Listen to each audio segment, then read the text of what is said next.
Amém, glória a Deus.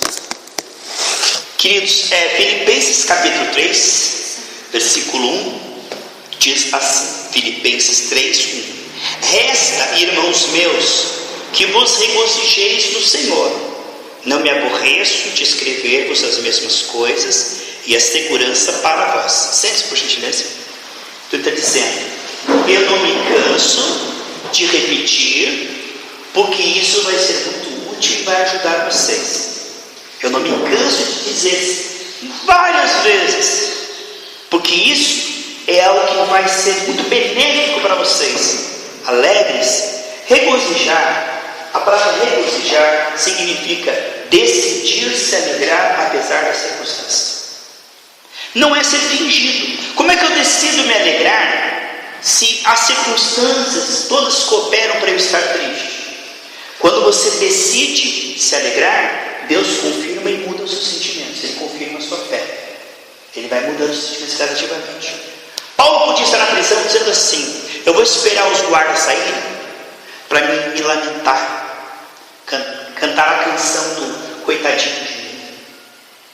Sabe quando a pessoa sente pena de si mesmo? Todo mundo é feliz pelo céu e começa a sentir pena e dó. A canção do coitadinho, a canção de ninguém me ama, a canção de que injustiça, meu Deus, eu não mereço isso.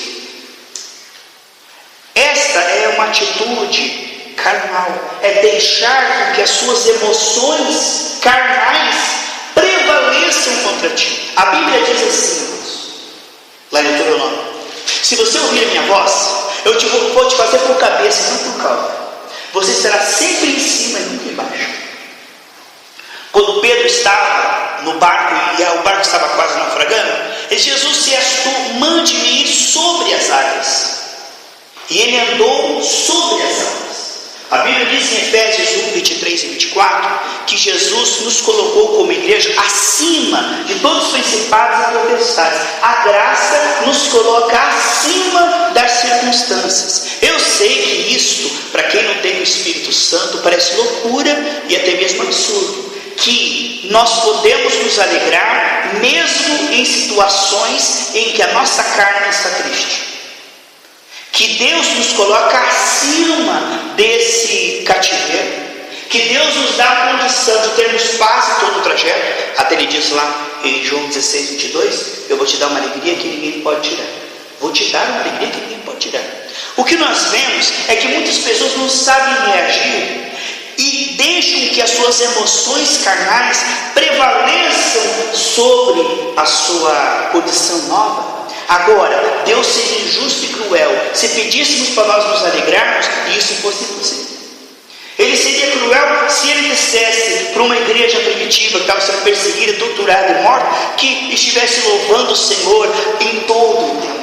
Sempre estará o seu louvor em meus lábios, que estivesse adorando e se alegrando ao Senhor. Porque Paulo escreve uma carta da prisão, onde ele podia se dizer: ai gente, eu estou tão sofrido, ai, a vida cristã é tão pesada, tão difícil, tenham pena de mim, porque eu sou miserável, porque eu estou sofrendo demais, gente. E começava a chorar e se lastimar. Não, ele escreve uma carta cheia de alegria, dizendo várias vezes: regozijem-se no Senhor, porque ele mesmo estava se regozijando, se deleitando. Sabe, Deus nos dá essa condição de primeiro vencermos aqui dentro. Porque se você tiver milhões de litros de água fora do navio e nenhum litro de água entrar no navio, ele não afunda. Só o que entrar dentro é que afunda. O que está fora serve para você até ir para frente. Então o que significa? Que se as situações estão difíceis, mas você está vencendo a batalha aqui dentro, você sabe, o fruto do Espírito é alegria, é paz, é amor.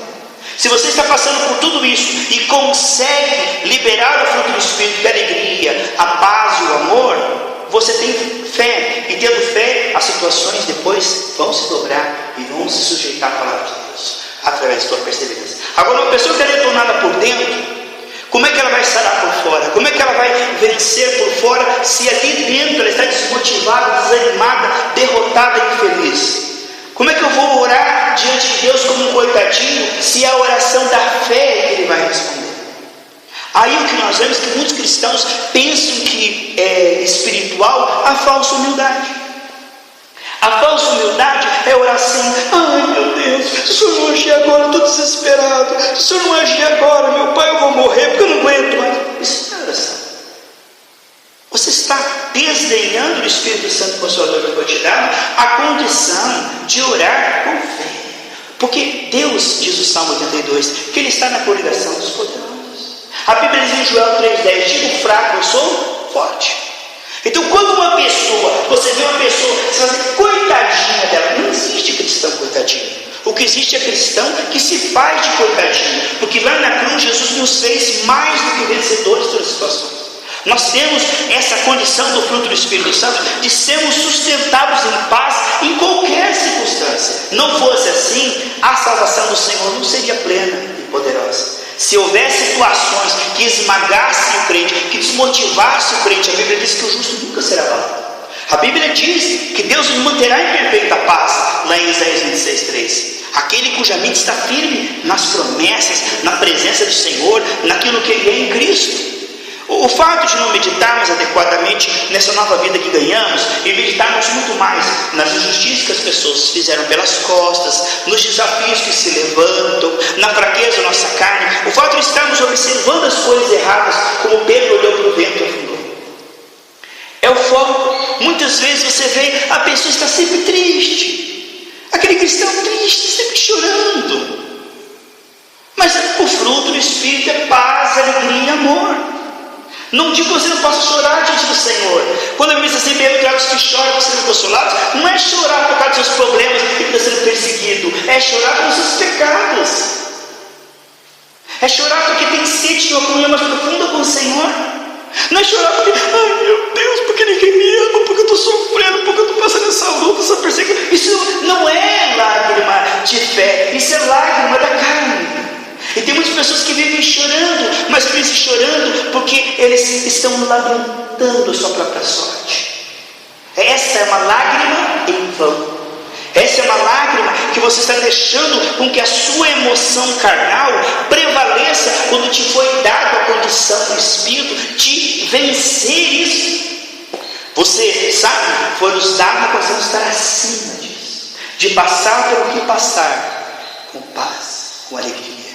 Ah, eu não consigo perdoar isso. Você está se fazendo de incapaz, porque a Bíblia diz que Deus nos dá a condição do fruto da bondade, da generosidade. Essas coisas nos foram concedidas. Há uma vida que nós ganhamos, e essa vida que nós ganhamos, que não é cobrado de nós, mas que nós ganhamos, tem a característica de nos manter capazes de viver essa palavra, capazes de viver bem com qualidade. As situações não devem determinar o nosso humor. As circunstâncias, as pessoas, os problemas. O que deve determinar o nosso humor é o fruto do Espírito Santo. Porque tem pessoas que elas são psilotérmicas. Já viu? Tem o homotérmico e o psilotérmico. O homotérmico, a temperatura dele não depende do meio ambiente. A temperatura dele é feita pelo seu próprio calor do corpo. O homem é homotérmico, né? Agora o psilotérmico, como o peixe, ele depende de temperatura ambiente para ele ter uma temperatura. Então nós não podemos ser crentes psilotérmicos. Se todo mundo sorri, nós sorrimos. Se passa uma dificuldade, estamos quietos no banco, já não adoramos mais, já dizemos, eu vou desanimar porque eu não vou mais na igreja. Qualquer perseguição, já estamos magoados, chateados, empurrados, dizendo que já fazendo oração da macumba gospel, né, Senhora Légia, porque tocou no jeito do Senhor. Sabe? É falta de sabedoria.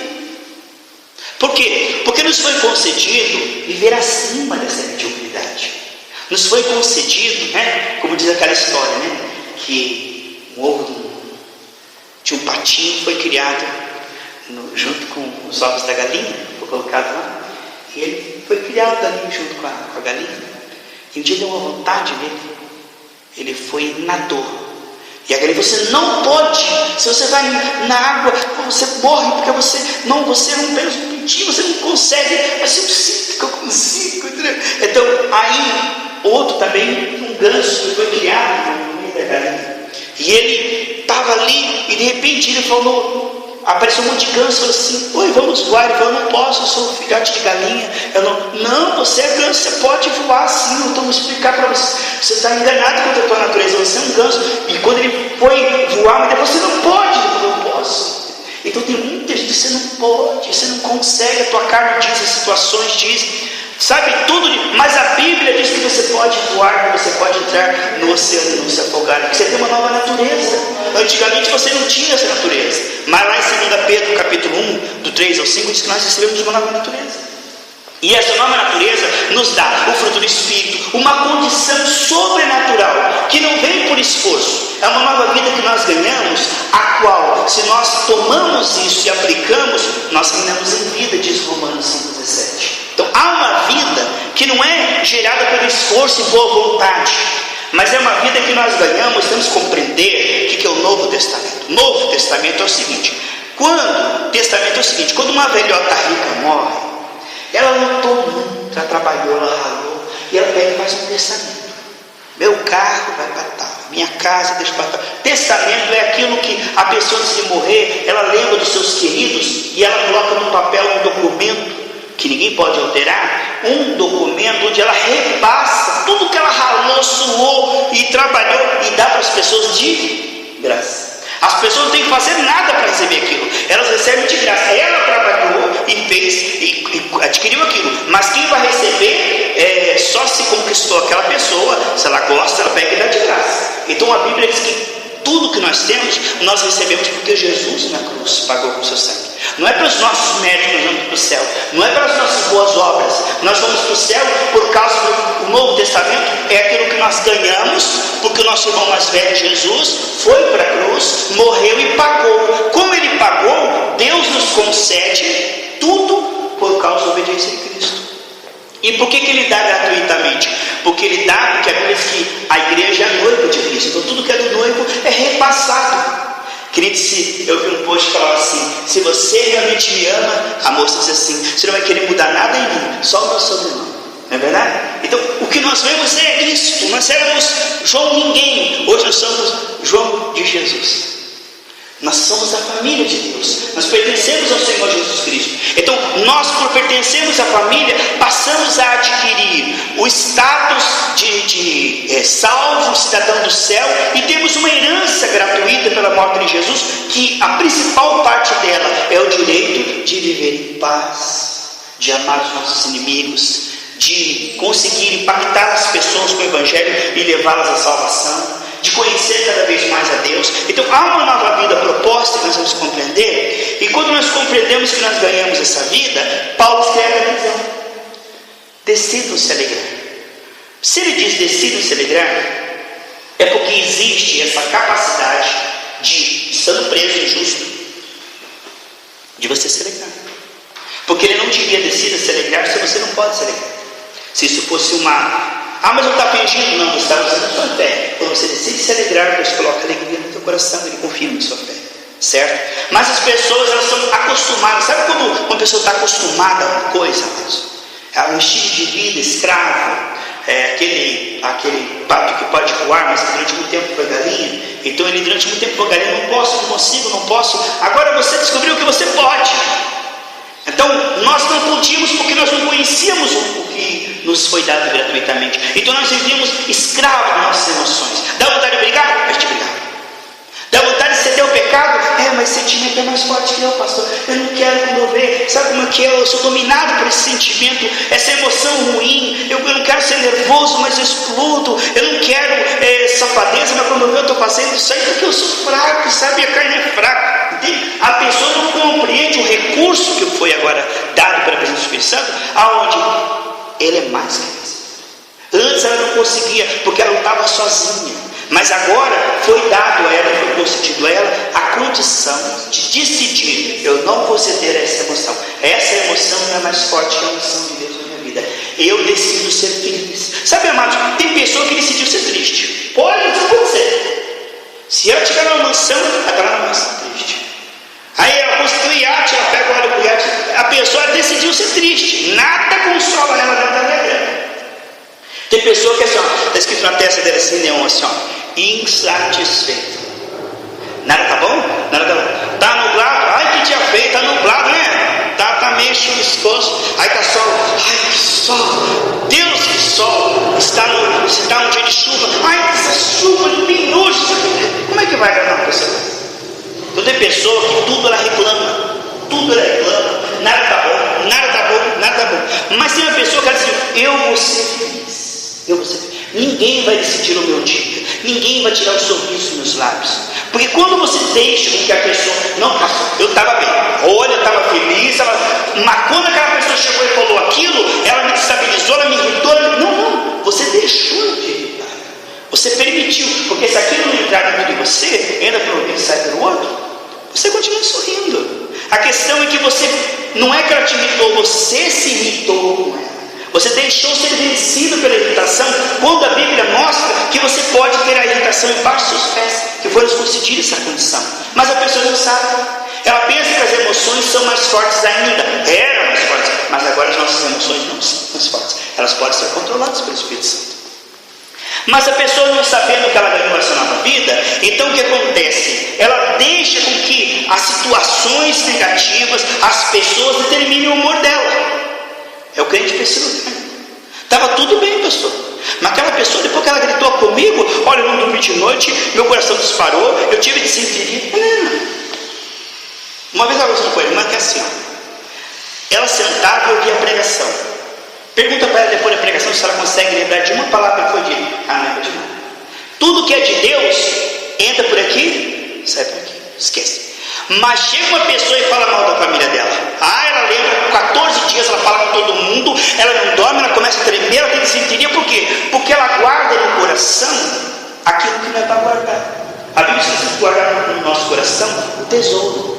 Maria tesourava essa palavra no seu coração. Então o teu coração é como um cofre. Você decide o que você guarda e o que você lança fora. Tem que saber descartar e guardar. Tem pessoa que não, ela descarta a promessa. Deus dá uma promessa, uma palavra no domingo que encoraja ela joga fora. Mas uma pessoa fala uma palavra maldosa, uma injustiça, aí ela guarda, aí ela pensa, aí ela chora, aí ela conta para todo mundo, aí ela fica pensando, mas não podia falar isso, ela não podia pensar, ela guarda, e ela medita naquilo, e ela fala naquilo, e ela pensa, até aquilo que deve ser descartado, ela abraça. Então tem pessoa que até tem a tendência de guardar o que não presta e rejeitar o que é bom. Mas nós não. Nós rejeitamos essas coisas. Eu decido perdoar essa pessoa. Eu decido esquecer isso aí. Eu decido continuar sorrindo hoje. Ninguém vai estragar meu dia. Nada, ninguém. Eu decido. O Senhor me deu a condição de reinar. Eu decido que vou ter paz. Eu decido que vou amar meus inimigos. Eu decido que vou prosperar, que vou ter saúde, que vou abençoar as pessoas. Eu decido porque essa vida que o Senhor me deu, eu não vou viver abaixo dela. Eu não vou rastejar com a serpente. Me foi concedido essa vida. E ninguém vai me tirar. Porque ninguém pode tirar essa vida de você, a não ser você mesmo. Quando você dá poder para as pessoas estragar o seu dia, você dá poder. Paulo podia se fazer, mas olha, é difícil Deus americano. Você viu, eu vou pregar o evangelho e me jogo na prisão. Olha que eu estou na prisão. Não, eu não sou um pobre miserável, assim não dá, eu estou triste, eu vou bater minha cabeça na parede, eu vou me matar. Não é assim. Paulo diz, alegre-se, regozije-se, decide ser feliz. Quantos cristãos na igreja primitiva que morriam cantando louvores ao Senhor? Por quê, irmãos? Porque nossa vida não acaba aqui quando o nosso corpo acaba. Nós continuamos do lado de lá, para sempre. E quem não nega Jesus, irá morar com Ele no céu, num novo corpo que não tem doença, que não envelhece, nós vamos viver. Então nós sabemos que essa vida aqui, ela é muito curta, 70, 80, 100 anos é muito pouquinho. Mas a vida eterna que nós recebemos, ela é o motivo da nossa alegria. Nós nos alegramos porque Jesus está sentado no trono, com um livro na mão, com o nosso nome, dizendo, você é salvo, você é meu filho. Tem uma vida nova nos esperando, um banquete nos esperando. Então nós nos alegramos meditando no fato de que se ninguém nos ama, Deus nos ama. Ninguém nos entende, Deus nos entende. Isso nos basta. Sabe, a graça do Senhor nos basta. Se ninguém te ama, o amor de Deus te supre. Se ninguém te entende, ninguém quer te ouvir, Deus te ama, quer te ouvir, é por você. Todo mundo está contra você, mas Deus está com você, então você é a maioria. Nós temos que pensar e valorizar o que nós temos. Tem gente que fica sempre contabilizando, mas eu tenho amigos. Mas você tem Deus, você não pensa no que você tem. Muitas pessoas, elas são tristes porque ela não vê o que ela tem, ela vê o que ela não tem. Ela não vê que ela tem o nome no livro da vida, que Deus ama ela, que ela tem promessas, que ela tem um futuro maravilhoso para ver. Ela não vê isso, ela só vê, mas eu estou sem dinheiro. Ela só vê o que ela não tem. Mas se nós deixarmos o Senhor passar o colinho nos nossos olhos, nós vamos acordar. Você, peraí, Deus, há uma vida maravilhosa contigo. E nós somos chamados a sarar nossas emoções. Tem gente que dá tanto tempo na igreja, irmãos. E ele está gerando um círculo na mesmice. Sabe por quê? Porque ele sempre reage da mesma maneira. O tempo de igreja não muda as pessoas. É quando elas são tocadas pela palavra e se arrependem, ou seja, não quero mais viver isso, eu vou ganhar essa nova vida e vou praticar essa nova vida. Então aquele que ouve e pratica o que ouve, ele sai da mesmice. Se não fica na mesmice, sabe como é? Tem pessoas que estão há 20 anos na igreja e sempre reagem da mesma maneira. Quando é perseguido e maltratado, fica chorando. Ai meu Deus, estou sofrendo, meu Deus, não, essa vida é tão difícil, meu pai, como estou aguentando, estou quase dando depressão. Entende? Sempre reage da mesma maneira. Está 218 anos na igreja, mas está sempre chateado, está sempre emburrado, está sempre fazendo coitadinho, está sempre triste. Você olha para a cara do camarada, está triste, aí outro dia está triste, aí outro dia está triste. Por quê? Porque ele não tem sabedoria espiritual, ele não tem inteligência espiritual, porque a paz pertence a ele. A alegria pertence a ele. Jesus comprou com o seu sangue na cruz do Calvário uma vida feliz para você. Essa vida é tua, toma posse dela. Diga, ninguém vai tirar o que Jesus comprou para mim. Mas a pessoa, ela não aprende, ela não é gerada pela graça e pela palavra, pelo amor de Deus. Então ela fica sem entendimento. Por exemplo, se um tio meu morre e deixa R$1.000, R$2.000, R$5.000 para mim, mas eu não sei, o que os olhos não vê, o coração não sente. Eu tenho lá, minha porcaria era 5.000, mas não estou sabendo, que adianta? Eu tenho, mas eu não usufruo, porque eu não sei. Quando eu não sei o que eu tenho, é como se eu não tivesse, sabe por quê? Porque eu tenho, mas não tenho acesso e não pego e não uso. Então assim é a nova vida, o Novo Testamento. Se a pessoa está na igreja, mas ela não sabe que é concedido a ela, não toma posse daquilo, ela vive como quem não tem.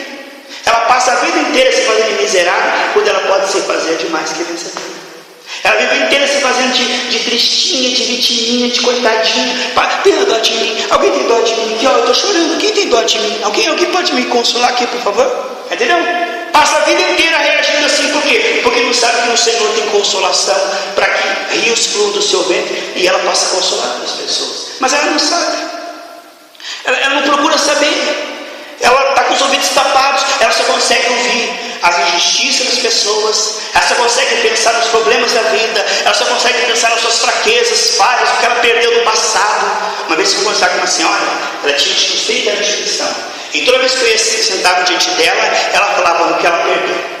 Ah, mas há 30 anos atrás eu era famosa na sociedade, eu ia na sociedade, eu era conhecida, sabe? Eu era uma pessoa assim, e minha família era muito nobre e tal, e a gente foi perdendo. Aí eu chegava, passava uns tempos, chegava na casa dela, olha, ela contava tudo de novo. Ela estava vivendo lá no passado que ela perdeu, mas ela não sabia que em Cristo ela podia ter muito mais. Mas ela não estava ganhando essa nova vida, ela estava com a mente, os olhos dela estavam na nuca, ela tinha os olhos na nuca, ela olhava para trás.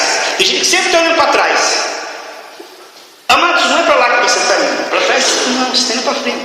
Então você tem que esquecer das coisas que ficam para trás. Esqueça do mal que te fizeram, das coisas que você perdeu. Esqueça das coisas ruins e foque, decida.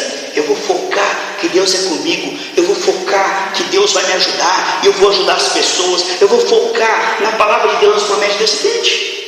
Não, a pessoa tem os olhos do lobo estão nas extremidades da terra. Imagina um olho do lobo, ó, um lado virado para um lado, outro lado virado para o outro, um vesgo virado para cá. Então o que acontece? Ele não consegue focar em Deus. Ele está, o meu problema, aquele mal, aquele está perseguindo, aquela luta, essa tentação, esse sentimento, entendeu?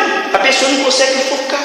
Tem pessoa que caminhando, eu estou confusa, turbilhão, furacão, mas o homem sábio, diz Provérbios 17:27, ele é tranquilo, ele é sereno.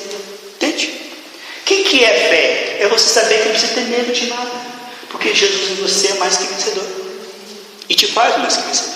Então guarda essa palavra do coração de Deus. Nesta manhã eu aprendi a primeira parte do estudo Emoções Saradas pela Graça. Nós vamos continuar isso aqui, que há uma vida nova, amados, uma liberdade sobrenatural. Precisamos aprender que existe uma vida sobrenatural, que nós não produzimos ela para Deus, não é por esforço, por vontade, nós ganhamos ela pelo entendimento, pela renovação da mente. Nós ganhamos, dizemos, eu aprendi pela palavra que eu posso ser feliz, mesmo passando por essa luta. Você pode passar chorando ou sorrindo, você vai passar. Tem gente que é escravo dos sentimentos. O que a pessoa não sabe é que ela pode passar com uma novas emoções, que ela ganhou isso em Jesus. Você vai passar por essa aflição, por essa perseguição, por essa prova. Você pode passar murmurando, reclamando, se fazendo coisa do tipo, ou pode passar adorando a Deus. Você decide isso. Você decide como você vai passar. E o sábio, ele passa pela prova dando glória a Deus, amando as pessoas, perdoando as pessoas. Ele sabe. Porque passar por prova todos nós passamos, amados. Só aquele que passa com fé, ele vence. Porque uma coisa que eu te digo em 1 João 5,4 diz que Deus nos fez vencedores deste mundo. 1 João 5,4 diz que Deus nos fez vencedores deste mundo. Vamos se colocar em pé. Peça para Deus: Deus, me abra meus olhos. Abra os meus olhos, que eu não vou deixar ninguém tirar a alegria que o Senhor me deu, a paz. Ninguém vai tirar, Senhor, a vitória que o Senhor conquistou para mim na cruz do Calvário. Eu vou viver essa vida que o Senhor ganhou para mim, porque eu tenho o direito de ser feliz. E eu vou ser feliz, nem que seja a última coisa que eu faça.